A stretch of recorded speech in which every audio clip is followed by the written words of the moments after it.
Fixing the economy, yeah. A couple of headlines for you, Rach. Fears over stagflation as Reeves' growth plan suffers double blow. That's in The Guardian. Financial Times, Bank of England halves forecast for growth as rate cut powers the FTSE 100. Stagnant economy fears is a blow to Reeves. Sterling has taken a hit as well. Front page of the Daily Mail, new era of stagflation thanks to Rachel Reeves' ruinous budget. She's not doing all that well, is she? Let's say a very good morning to Harry Phibbs from Conservative Home and Justin Urquhart-Stewart, a proper economist, if I may say so. First of all, Harry, let me come to you. Rachel Reeves, according to her, is an economist. According to me, she's absolutely utterly useless. And according to the Bank of England, somewhere in between. Yes, she's known as Rachel from accounts, isn't she? Her nickname. I think is. actually she worked in the complaints department in one of these banks. So she's got used to. Yes, she's certainly putting that experience to good use, because there are plenty of complaints that she's got to try and fend off. There was a real economist called Friedrich von Hayek who talked about the fatal conceit, and I think his point really was that even if you've got somebody who's completely brilliant, if they try and control everything in the economy and say, right, we're going to put more investment into this sector or less into that and all the rest of it, they're never going to be able to do it as well as allowing the market to operate, because there's always going to be more knowledge spread around, and the millions of signals that we all send when we take start-up businesses and take jobs and go out and buy things and sell things and trade with each other. And so that is the fundamental problem of socialists, when they try and think that they can secure economic success by the state trying to control things and regulate and subsidize and whatever. And in a way, it's worse than is being said, because the Bank of England's halved its growth forecast from 1.5% to 0.75%. But of course, this isn't growth per capita. So if we've got immigration, as obviously we have got net immigration, that means that in terms of individuals, in terms of the standard of living for individuals, it's actually worse, and will quite likely be people getting poorer this year on the way we're going. Yeah, absolutely. Justin, let me come to you, because you are a proper economist. You know, you don't need to sort of set out your qualifications or your CV, which you may or may not have embellished, as Rachel Reeves did over time. What does stagflation actually mean? To the people listening to this show this morning, when they hear the word stagflation, what should they be thinking about? Yeah, well, don't think about inflatable deer. It's got nothing to do with that. Think about a stagnating economy, which is really rather pleasant to think about. I think getting poorer, getting worse, as Harry was just saying, and a combination of that with inflation. Two very unpleasant things to try and stick together. The problem is, if you've got a stagnating economy, there is no growth, there's nothing happening, and you've got inflation, then you've got something here which is actually quite difficult to get rid of. Now, so there is, and Harry was also quite right in terms of the issues of how do you control an economy. The answer is you can't. It's like trying to hold on to a snake. The whole thing is wriggling the entire time. What you would do is put it in the right environment to try and make sure that it can then grow and develop. So what you try and do is come back to that one word that runs the economy, which is confidence. Give people confidence to go out and spend, to go out and actually invest, and actually people around the world to look at Britain and say, actually, okay, despite Rachel from accounts, actually this country has got a future, we're going to invest in it. At the moment, I'm not too sure they're getting too much confidence coming through. No. But let's check in with the Prime Minister and see what he's got to say about Rachel Reeves. Will Rachel Reeves be your Chancellor for the duration of this Parliament? Rachel Reeves is doing a fantastic job. She has my full confidence. She has the full confidence of the entire party. I'm sorry, Justin, to question the Prime Minister, a man who obviously we should respect with great alacrity. Is Rachel Reeves doing a fantastic job? Even the Bank of England don't think she is. Exactly. So, okay. As you can see, well, the Bank of England are really questioning because what they've been doing is actually looking at it and trying to actually say, look, where do you actually get this growth from? And what they've been saying is, look, you're not pressing the right buttons here. But the trouble is the Bank of England themselves, and I have a real problem here, is this fixation that somehow the Bank of England can fix everything. The Bank of England does not control inflation.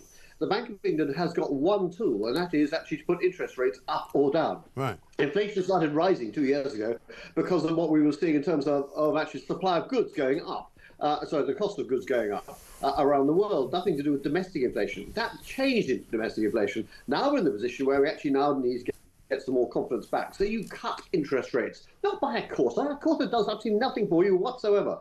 Actually, what you're going to be doing is actually cut money really quite significantly, not down to the levels it was, say, 2 or 3 years ago, which were the emergency bank levels, which were stupid levels, but levels where people can find themselves being able to afford a mortgage. It's still very expensive for those who have got mortgages at 0.01% and things like that.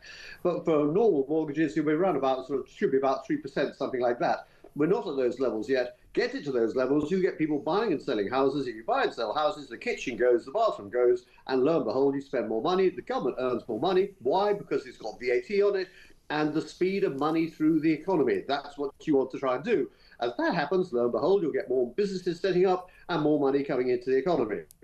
Well, that's the sort of environment you can do. Well, true. But, I mean, let me come back to you, Harry, because according to a piece of the Telegraph today, Andrew Bailey has basically said that Britain's bloated public sector is to blame for the problems in our economy. They say that the public sector is dragging down the economy because they've slashed their 2025 growth forecasts in half. So, I mean, in some ways, you know, as Justin says, you know, they're not in control of inflation, but they are in control of interest rates. They are supposed to be keeping an eye on inflation, and they are supposed to be the outside body, are they not, that advises the Treasury as to where they should go with their financial policy. Well, certainly, if he's advising the Treasury that the public sector is bloated and this is holding us back, we've got far too high public spending, far too much state borrowing, far too much bureaucracy. That is the key message that the government needs to learn, and occasionally there'll be some rhetoric from them about acknowledging that growth comes from enterprise in the private sector, and that we need to reduce the regulatory burden on a business. But the reality, of course, is that they've been putting up regulation and putting up tax. And in other countries in the world, obviously Argentina and the United States are prime examples.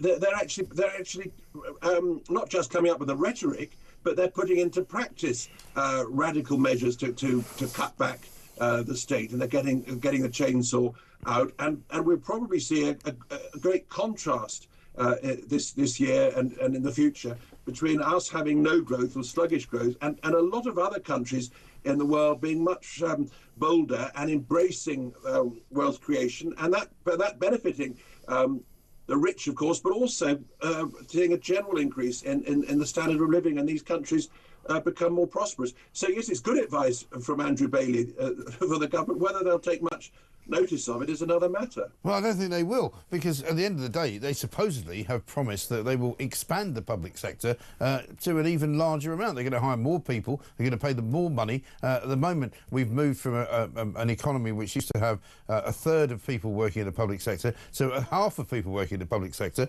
And what I worry about, and I'm going to come back to you, Justin, on this, Justin Urquhart-Stewart, if they start to move ahead of 50% of the public working in the public sector, I don't think that's economically sustainable, because it seems to me, and I always have this argument with people that work in the public sector, they don't generate any money. You know, they might be very useful. You know, people that work in the NHS, I'm sure, do a great job. Teachers do a lovely thing. You know, we might have reason to believe that people in the Home Office do a decent job of work every single day, although I'd be hard-pressed to be convinced of that. But at the end of the day, they don't make any money, actually. All they do is they are in receipt of public funds, which not only pays their salaries, but also pays the operations that they do. So, you know, the only people that can rescue this economy, it seems to me, are people like you and I, who are not paid by the public purse. But there's a finite amount of money around. You know, we can borrow some more, but it's a finite amount. So every pound that goes into some awfully polite regulation to make sure that we're behaving nicely, not being rude to one another, and not being rude to chefs on television and things like that, and every single pound that is not then going into constructive and productive businesses, which we need to set up. We know where growth comes from in this country, and that is smaller businesses. That is our largest area of employer. So that's the area you need to encourage. The more regulation you put around this, the more money that goes into those sort of state control issues, the less money goes into those growth areas. That is actually a relatively simple issue. Now, how you actually then make sure you get into that, you don't have to spend a huge amount of money. What you do have to do is create tax incentives. As we've got enterprise investment schemes, you need to make those on a regional basis. You can actually make sure there is actually regional borrowing to actually allow infrastructure to be started in regional areas as well. Those do not actually require government money. And to start doing those sort of processes, and you get more money actually going into private enterprise, actually creating wealth, spending money, creating tax, and the government gets more money. And good heavens, it could even start paying its debt down, which, remember, we used to be able to do. We have to go back to the days, so mentioned, of Mrs. Thatcher to actually find the days when we actually paid money down. I remember the headline saying, how many years before we won't actually have to have a gilt market anymore? We won't have any government debt. Right. That is not very long, unfortunately, but it's still perfectly feasible and possible. Yeah, it absolutely is. Justin, good to talk to you. Justin Urquhart-Stewart there and Harry Phibbs. Thank you very much, both of you, columnists at Conservative Home. What an absolute disaster we found ourselves in. Complete and utter fiscal... what's the other word for that? Mess up, screw up, whatever. But it doesn't sound as good without the F word.